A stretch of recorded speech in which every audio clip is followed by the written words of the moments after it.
This is Movietone. Leslie Mitchell reporting.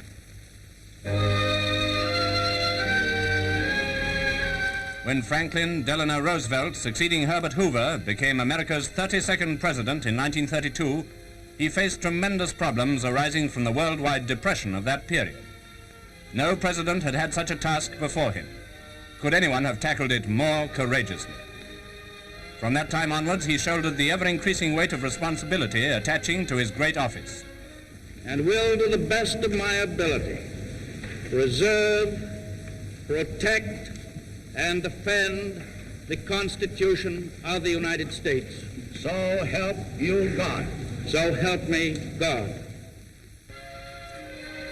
3 times, by the will of the people, he renewed his oath as president. In 1939, during that last summer before the storm of war broke, our King and Queen visited President Roosevelt and his wife.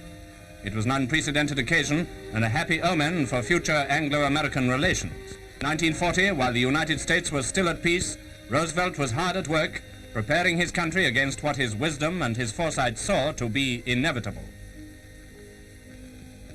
This time, when the world, and the world includes our own American hemisphere, when the world is threatened by forces of destruction, it is my resolve and yours to build up our armed defenses.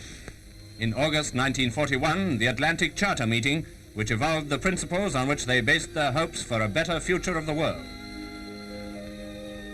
In December, America was at war. The spirit behind the national war effort was typified in a later speech. We believe that the Nazis and the fascists have asked for it, and they're going to get it. In January 1945, Senator Harry Truman succeeded Mr. Wallace as vice president. He was destined to follow Roosevelt in the leadership of his country only some 3 months later. Roosevelt had lived to see the very eve of victory in Europe. He had taken part in the last meeting of the Big Three at Yalta, and none who saw the film of that meeting could fail to notice that the great strain of his work had left its mark upon him.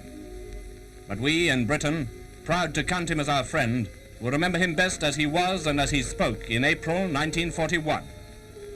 In this historic crisis, Britain is blessed with a brilliant and great leader in Winston Churchill.